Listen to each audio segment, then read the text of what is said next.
Now on the Motor Trend app.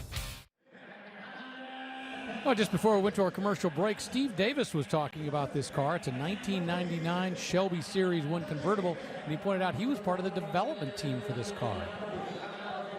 Well, after Shelby and Ford parted company, Carroll Shelby, well, he had deals with Dodge and then with Oldsmobile to provide the power plant for this bespoke sports car. I don't know what went awry. Was the car too expensive? Was it too complicated? Did it just not have the racing provenance of the original Cobra? But these did not sell in the numbers that they hoped for. Well, speaking of which, you think about rarity. 427 Cobras, 348 built. These only 249.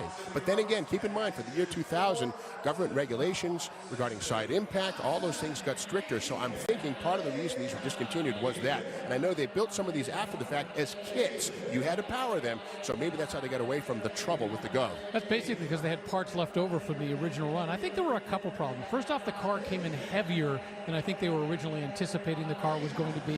And it didn't have quite as much horsepower. Plus, it had an Oldsmobile engine, and GM went through some shifts. The people responsible for this program were no longer there. I think Oldsmobile just wasn't as interested in partnering in this project.